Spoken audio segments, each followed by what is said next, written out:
In January, I underwent major abdominal surgery in London, and at the time, it was thought that my condition was non-cancerous. The surgery was successful. However, tests after the operation found cancer had been present.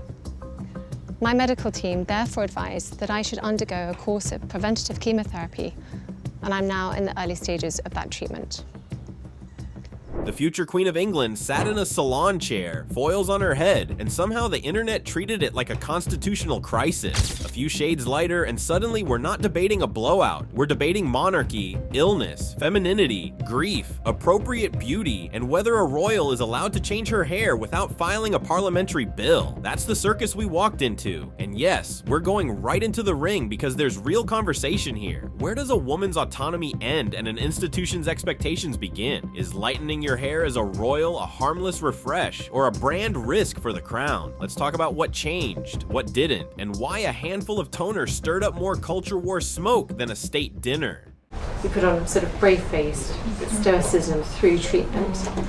Treatment's done. Yeah. So I can crack on and get back to normal again, but actually the phase afterwards is really, is a really difficult one.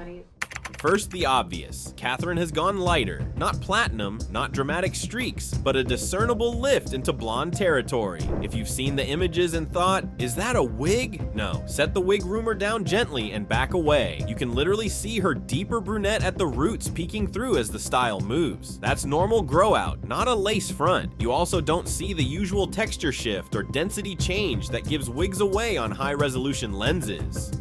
Same scalp direction, same hairline, same movement. Is the color new? Yes. Is it synthetic? Number. The root line tells on all of us, royalty included. Second, the gray politics take. She must be hiding grays. Maybe, maybe not, but that's not even how this color reads. Anyone who's sat in a stylish chair knows darker shades can be easier to maintain at the root when covering early grays because you hit that new growth directly. Going lighter is actually trickier for many people. Tone maintenance, brass control, and the constant dance of keeping depth at the root so the hair doesn't go flat. If this were a stealth gray camouflage strategy, it's not the easiest one. More likely, it's what it looks like. A seasonal or post-illness refresh, a reset, a woman experimenting within her comfort zone while the world watches like it's the G7. Now the part people turned ugly, fast. Some corners of the internet immediately tied the color to chemotherapy narratives. Let's be clear, none of us are entitled to medical footnotes about anyone's treatment. We're not her clinicians, and she does not owe the public a scalp diary. What we can say, based solely on appearances across months, is that there hasn't been a dramatic shed or regrowth arc you'd expect with certain regimens. Human hair varies wildly. Supportive techniques exist. Some people use cooling caps, some don't. The point is, a highlight is not a medical report. Dragging health into a hair conversation without facts is invasive and irresponsible.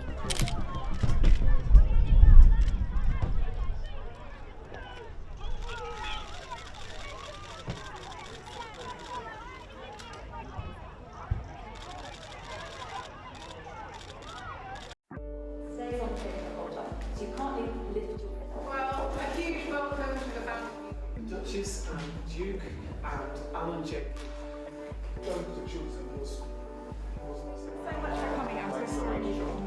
Let's talk styling, because here's where the controversy started to feel visible. On the first major outing with the new tone, the shape wasn't Catherine's best. The crown looked aggressively over-teased, building a little bump that read unfamiliar on her profile. Add to that, a face-framing curtain left forward instead of tucked behind the ears, long ends falling heavy below the collarbone, and big curls concentrated low instead of balanced through the mid-lengths. The effect? Weight. Everything sat at the bottom of the silhouette, pulling the eye down and amplifying that crown bump. And because the color was fresh, the combination screamed different before the viewer could register pretty. Then the weather chimed in. Rain softens teasing, and as the humidity took hold, the shape collapsed internal layer, or with the scissors. 6 inches off would have changed the conversation overnight. Imagine the same color, but with a long layers, soft S-wave starting at cheekbone height, hair tucked cleanly behind the ears so the jawline and eyes do the talking. That's a youthful, sharp, I meant this debut. Instead, we got my stylist tried a thing and the thing fought back. It happens to all of us. Yes, even to royal budgets and multi-camera teams. This is a new chapter in my life. We were talking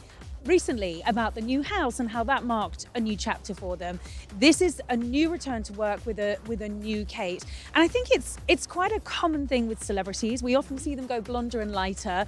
Less so with our royals. So why specifically does a royal dye job make people feral? Because royal hair isn't just hair, it's semiotics, it's continuity, it's the living logo of a centuries-old brand. When Catherine appears, the public reads her silhouette as a weather report for the monarchy. Steady, serene, familiar. The moment she shifts, even slightly, the audience asks, what changed? Some will whisper reinvention, others will project crisis. The truth is usually far more ordinary. Hair is armor for public women. It's one of the few levers you can pull without a speechwriter. If you've ever felt the urge to cut bangs after a life event, you understand the psychology here. Sometimes, lightening a shade is a mood, a moment, a private boundary saying, I get one thing that's mine. Is it unroyal to go blonder? There's no handbook forbidding it, but there is a set of unspoken expectations that women in that family learn to navigate. Your look signals stability. Your look shouldn't compete with the message. Your look cannot become the message. That last one is the tightrope. Catherine's color didn't cross it. The styling briefly did. The bump, the length, the face veil of hair. That's what hijacked the moment. Color is a whisper, shape is a shout. On a different day with a cleaner silhouette, this hue would have registered as sun, not scandal. And yet, the take economy did what it does.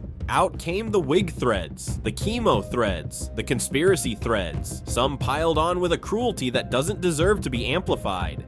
A royal-adjacent stylist who once worked with Diana blasted the nastiness and reminded everyone why hair is personal and deeply tied to confidence and recovery. He's right about that part. The ugliest commentary didn't critique a curl. It circled a woman who has stood under better and worse lights and told her she had no right to try something new. That's not fashion criticism, that's policing. Let's stay in the fashion lane and be constructive. If Catherine continues with this lighter direction, what will make it sing? Tighten the length, even a moderate cut to just past the collarbone will lift the entire frame. Long hair can be breathtaking on her, but with a brighter shade, too much length drags the eye downward and washes features in cloudy light. The graceful lob zone would be a home run. Redistribute volume. Less teasing at the crown, more wave higher up. Start the bend around mid-cheek rather than at the collarbone. Think float, not weight. Open the face, tuck behind the ears, or pin a clean, subtle half up. Catherine's face reads regal when unobstructed. The lighter shade will brighten her eyes if the hair isn't casting shadows across them.